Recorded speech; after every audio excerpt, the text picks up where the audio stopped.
आज की ताजा खबरों के अपडेट में बात करेंगे। बढ़ते कोरोना संक्रमण को देखते हुए सरकार का बड़ा कदम, रेमडेसिविर दवा के एक्सपोर्ट पर सरकार ने लगाया है बैन। आखिर क्या है पूरी खबर बताएंगे आपको इस अपडेट में। साथ ही यहाँ पर जनधन खाताधारकों के लिए जरूरी खबर, अगर नहीं किया ये काम तो 1,30,000 का हो सकता है नुकसान। आखिर क्या है पूरी खबर बताएंगे आपको इस अपडेट में। साथ ही यहाँ पर केंद्रीय कर्मचारियों को लेकर बड़ा अपडेट है। साथ ही यहाँ पर BBPS यानी भारत बिल पेमेंट सिस्टम पर लाया हुआ है कोटक लोन, अब पेटीएम, गूगल पे और फोन पे से चुका सकेंगे EMI। आखिर क्या है पूरी खबर बताएंगे आपको इस अपडेट में। साथ ही यहाँ पर कोरोना को हल्के में लेने वाले लोगों के लिए एक जरूरी खबर है। इसके अलावा यहाँ पर बैंक खाताधारकों के लिए जरूरी खबर है। रेल यात्रियों के लिए यहाँ पर एक बड़ा अपडेट है। इसके अलावा यहाँ पर इस राज्य में बेटियों को मिलेगा महालक्ष्मी सुरक्षा कवच, सरकार ने दी है मंजूरी। आखिर क्या है पूरी खबर बताएंगे आपको इस अपडेट में। साथ ही आज की तमाम बड़ी और काम की खबरों की बात करेंगे इस अपडेट में।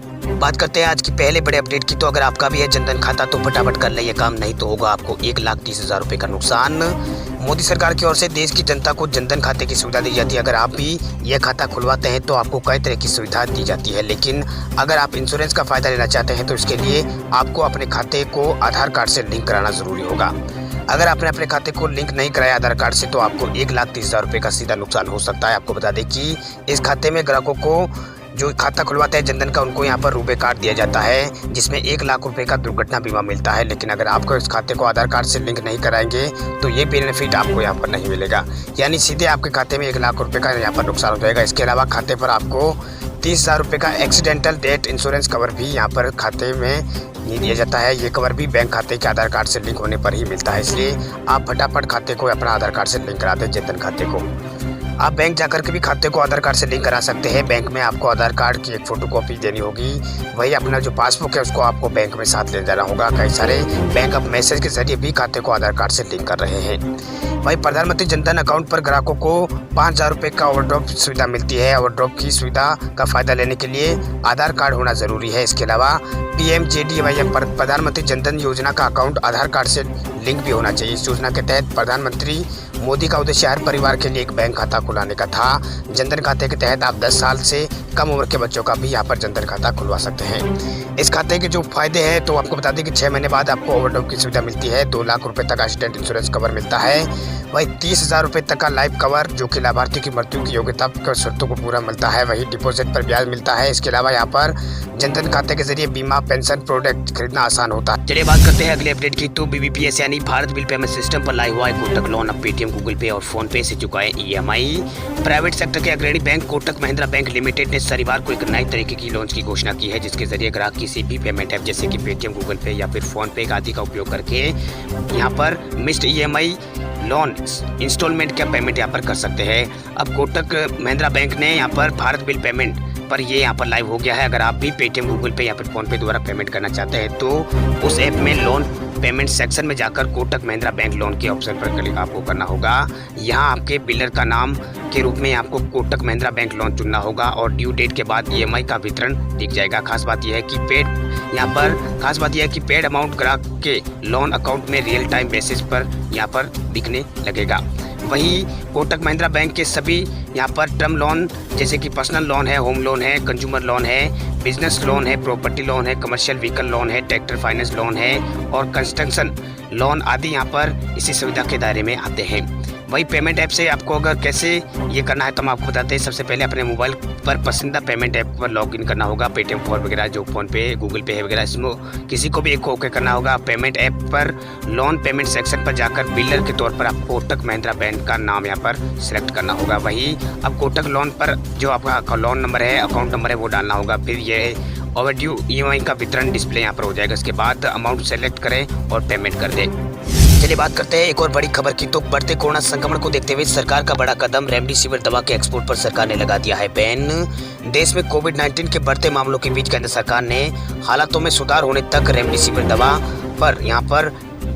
दवा के एक्सपोर्ट पर यहाँ पर प्रतिबंध लगाने की घोषणा की है। वही रेमडेसिविर दवा के सभी घरेलू निर्माताओं से कहा गया कि वो अपनी वेबसाइट पर दवा से जुड़ी सभी जानकारी साझा करें। दरअसल कोरोना के इलाज में रेमडेसिविर दवा एक प्रमुख एंटी वायरल दवा यहाँ पर मानी जाती है, इसलिए लगातार बढ़ रहे मामलों के मद्देनजर सरकार ने रेमडेसिविर तक यहाँ पर अस्पतालों और मरीजों तक आसान पहुँच को सुनिश्चित करने के लिए बड़ा कदम यहाँ पर उठाया है। वही इसके अलावा यहाँ पर प्रशासन ने यहाँ पर ड्रग इंस्पेक्टर और अन्य अधिकारियों को इस इंजेक्शन के स्टॉक को सत्यापित करने और उनकी कालाबाजारी को रोकने के लिए प्रभावी कदम उठाने के निर्देश यहाँ पर दिए हैं। प्रशासन ने कहा है कि राज्य के समस्त सचिवों और यहाँ पर संघ राज्य क्षेत्रों के ड्रग इंस्पेक्टरों के साथ इस व्यवस्था की समीक्षा करेंगे। उन्होंने कहा है कि जिस रफ्तार से कोविड संक्रमण पैर पसार रहा है, आने वाले दिनों में रेमडेसिविर इंजेक्शन की मांग में और बढ़ोतरी होने की संभावना है। रेमडेसिविर के उत्पादन को बढ़ाने के लिए फार्मास्यूटिकल विभाग घरेलू निर्माताओं के संपर्क में रहा है।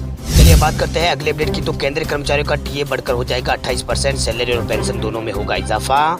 लाखों केंद्रीय कर्मचारी और पेंशनर अपने रुके हुए महंगाई भत्ते और डीआर का यहाँ पर इंतजार कर रहे हैं। हालांकि सरकार संसद में कह चुकी है कि 1 जुलाई 2021 से ये फिर से शुरू कर दिया जाएगा।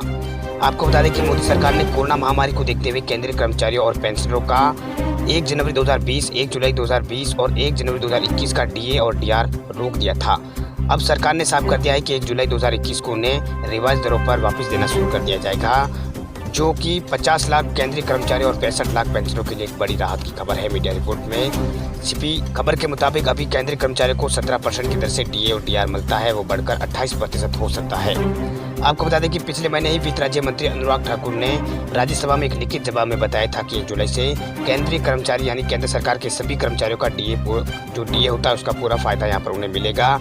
उन्हें जनवरी से जून 2021 तक के लिए फ्रीज किए गए डीए के साथ उसमें बढ़ोतरी का लाभ भी यहाँ पर मिलेगा। वहीं मीडिया रिपोर्ट के मुताबिक all India consumer price index की ताज़ा आंकड़ों में बताया गया है कि जनवरी से जून 2021 की अवधि के लिए कम से कम 4% डीए की बढ़ोतरी का अनुमान है। ऐसी उम्मीद की जा रही है कि जनवरी से जून 2020 के लिए 3% डीए और जुलाई से दिसंबर 2020 के लिए घोषित 4% डीए जो डीए है उसका भी लाभ केंद्रीय कर्मचारियों को मौजूदा डीए में जोड़ दिया जाए। तो अभी जो डीए 17% है, यानी कुल यहाँ पर 17, 3 और 4 24% डीए हो जाएगा। वहीं पिछले साल भी कैबिनेट ने डीए में 4% बढ़ोतरी पर करने के लिए यहाँ पर हामी भरी थी, यानी कुल यहाँ पर 28% डीए केंद्रीय कर्मचारियों को मिल सकता है। चलिए बात करते हैं अगली अपडेट की। तो कोरोना को हल्के में लेने वाले लोगों के लिए जरूरी खबर। मध्य प्रदेश के इस जिले के लोगों ने पेश की है अनोखी मिसाल, खुद ही लगा दिया है पूरे जिले में लॉकडाउन। मध्य प्रदेश में कोरोना संक्रमण दुगनी रफ्तार से फैल रहा है। प्रदेश के हर जिले से कोविड मरीजों की संख्या बढ़ रही है, मतलब हर एक जिले में कोरोना मरीजों की संख्या लगातार बढ़ रही है। ऐसे में सरकार ने राज्य के सभी शहरी इलाकों में वीकेंड लॉकडाउन लगा दिया, लेकिन शिवराज सिंह सरकार ने दमोह जिले के अंदर वीकेंड लॉकडाउन को इस जिले को अलग रखा, जबकि दमोह में हर रोज 28 से 30 संक्रमित मरीज मिल रहे हैं। दरअसल दमोह को लॉकडाउन फ्री यानी यहाँ पर वीकेंड लॉकडाउन फ्री रखने के पीछे सबसे बड़ा कारण यही था कि वहाँ उपचुनाव होने वाले थे, लेकिन दमोह की जनता ने सरकार के इस आदेश के बिना ही अपने इलाकों में लॉकडाउन लगाने का फैसला कर दिया है। वहीं कोविड के बचाव के लिए स्वेच्छा से नियमों का पालन यहाँ पर लोग कर रहे हैं। जब पूरे प्रदेश में शहरी क्षेत्र में यहाँ पर वीकेंड लॉकडाउन की घोषणा की गई थी तो सवाल उठाया गया कि आखिर यहाँ पर दमोह जिले के अंदर क्यों लॉकडाउन नहीं लगाया गया, जबकि वहाँ तो कोरोना के केस बहुत ज़्यादा बढ़ रहे थे। इस पर शिवराज सिंह चौहान ने कहा था कि दमोह उनके अधिकार क्षेत्र में नहीं है, वहाँ उपचुनाव होने हैं। वही उपचुनाव के चलते निर्वाचन आयोग के अधिकार के क्षेत्र में यह आता है, इसलिए सरकार ने वहाँ लॉकडाउन नहीं लगाया है। दमोह जिले के दमोह जिले के लोगों ने यहाँ पर स्वैच्छिक यहाँ पर निजी पेश करते हुए खुद ही यहाँ पर लॉकडाउन लगा दिया है। चलिए बात करते हैं अगले अपडेट की। तो ताज नगरी आगरा में आज से नाइट कर्फ्यू का हुआ ऐलान। 48 घंटों में 100 से ज्यादा कोरोना संक्रमित आए हैं सामने। उत्तर प्रदेश के कई जिलों में रात्रिकालीन कर्फ्यू के ऐलान के बाद अब आगरा प्रशासन ने भी आज से नाइट कर्फ्यू का ऐलान कर दिया। ये नाइट कर्फ्यू रात 9 बजे से सुबह 6 बजे तक लगाने का यहाँ पर ऐलान किया गया है। दरअसल ताज नगरी आगरा में कोरोना के संक्रमण के मामले लगातार बढ़ रहे हैं, इसलिए जिला यहाँ पर प्रशासन अब हरकत में आया है और यहाँ पर नाइट कर्फ्यू का ऐलान कर दिया गया। इस दौरान यहाँ पर खुले स्थान पर 100 से अधिक लोगों के एक साथ एकत्रित नहीं हो सकेंगे। बंद जगहों पर 50 लोगों की अनुमति है। ये प्रतिबंध आज से लागू हो जाएगा। वही नाइट कर्फ्यू 20 अप्रैल तक यहाँ पर लागू रहेगा। वहीं यहाँ पर कुछ जरूरी सेवाओं से जुड़े लोगों को ही रात में आवागमन की छूट रहेगी। वहीं आगरा में शनिवार को एक बार फिर 100 से ज़्यादा कोरोना के नए मामले सामने आए थे। वहीं आज कुल 119 नए कोरोना के केस इसी यहाँ पर आगरा जिले के अंदर मिले हैं, जो कि एक यहाँ पर इसको लेकर प्रशासन हरकत में आया है और नाइट कर्फ्यू की आवश्यकता को देखते हुए नाइट कर्फ्यू का ऐलान यहाँ पर आज से किया गया है। चलिए बात करते हैं अगले अपडेट की। तो पिछले 24 घंटों में भारत में रिकॉर्ड 1,70,000 के आसपास मिले हैं कोरोना के नए मरीज। करीब 6 महीने बाद 900 से ज्यादा लोगों की हुई है भारत में मौत। एक्टिव केस पहुंचे भारत में 12 लाख पार। भारत में कोरोना संक्रमण के मामले लगातार यहाँ पर बढ़ रहे हैं। भारत में कोरोना है जो यहाँ पर बेकाबू हो चुका है। वहीं पिछले 24 घंटों में भारत में 1,69,914 कोरोना के केस सामने आए हैं। यह एक दिन में मिलने वाले संक्रमितों का सबसे बड़ा आंकड़ा भारत का है। इससे पहले 10 अप्रैल को भारत में 1,52,565 यानी ये केस कल यहाँ पर सामने आए थे। इधर नए संक्रमितों के साथ मौतों का आंकड़ा भी लगातार बढ़ रहा है। बीते 24 घंटों में भारत में 904 लोगों की कोरोना की वजह से मौत हुई है। ये पिछले 6 महीनों में एक दिन में सबसे ज्यादा जान गंवाने का रिकॉर्ड है। इससे पहले पिछले साल यानी 17 अक्टूबर को भारत में सबसे ज्यादा 1032 लोगों की मौत हुई थी। एक्टिव केस यानी कोरोना का इलाज कर रहे मरीजों का आंकड़ा भी भारत में 12 लाख पहुंच गया है। वहीं बीते दिन यहाँ पर 53,590 की बढ़ोतरी हुई है। इसी के साथ एक्टिव केसों का आंकड़ा भारत में 11,95,000 के आसपास पहुंच गया, यानी 12 लाख के आसपास है। वहीं देश में अब तक 1,35,25,000 से ज्यादा संक्रमित व्यक्ति हो चुके हैं, यानी ये कोरोना की चपेट में आ चुके हैं। इनमें भारत में 1,21,00,000 से अधिक लोग ठीक हो चुके हैं। वहीं 1,70,209 मरीजों की मौत भारत में हो चुकी है। अब तक भारत में 10 करोड़ से ज्यादा लोगों को कोरोना की वैक्सीन लगाई जा चुकी है। वहीं देश के अन्य राज्यों में कोरोना के मामलों में लगातार बढ़ोतरी देखने को मिल रही है। सबसे ज्यादा मामले आ रहे हैं महाराष्ट्र से पिछले 24 घंटों में 63,000 से ज्यादा नए कोरोना के मरीज मिले हैं। वहीं यहाँ पर 34,000 से अधिक लोग ठीक भी हुए हैं। वहीं सिर्फ महाराष्ट्र राज्य के अंदर 349 लोगों की मौत हुई है। इनमें यहाँ पर अब जो टोटल ठीक हुए मरीजों की संख्या महाराष्ट्र में 27,82,000 के आसपास हो गई। वहीं टोटल मरीजों की संख्या यहाँ पर 34 लाख पार हो गई है। वहीं महाराष्ट्र में फिलहाल 5,65,000 के आसपास एक्टिव केस यहाँ पर बचे हैं। इसके बाद में आता है दूसरे नंबर पर उत्तर प्रदेश। तो उत्तर प्रदेश में कोरोना बेकाबू हो चुका है। उत्तर प्रदेश में यहाँ पिछले 24 घंटों के अंदर 15,000 से ज्यादा कोरोना के ज्यादा पॉजिटिव केस आए हैं। 15,000 से ज्यादा कोरोना के मामले आए हैं। वहीं 2,000 यहाँ पर रिकवर हुए हैं। वहीं 67 लोगों की मौत केवल उत्तर प्रदेश में पिछले 24 घंटों में हुई है। टोटल मामलों की संख्या यूपी में यहाँ पर 6,11,000 पार हो चुकी है। मृतकों की संख्या भी यहाँ पर 9,152 पहुंच चुकी है। वहीं यहाँ पर एक्टिव केस 71,000 से ज्यादा एक्टिव केस बचे हैं। यूपी के अंदर बात करते हैं दिल्ली की, तो दिल्ली में पिछले 24 घंटों में भयंकर कोरोना विस्फोट हुआ है। 10,000 से ज्यादा कोरोना के मरीज यहाँ पर मिले हैं। वहीं 48 लोगों की 24 घंटों में मौत हुई है। टोटल मामले यहाँ पर 7,25,000 पार हो चुके हैं। 34,000 के आसपास इस राज्य में भी, दिल्ली के अंदर भी कोरोना के एक्टिव केस है।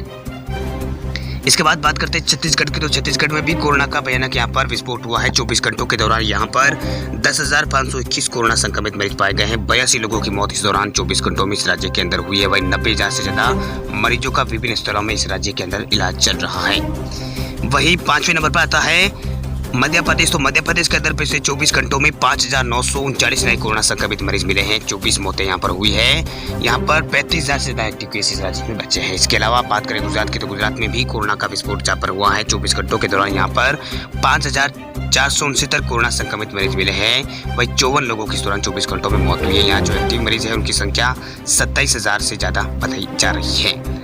वहीं राजस्थान में भी कोरोना के मरीजों की संख्या में लगातार बढ़ोतरी देखी जा रही है। इसके अलावा पंजाब में भी कोरोना के जो संक्रमित मरीज है उनकी संख्या यहाँ पर लगातार पंजाब के अंदर मिल रही है।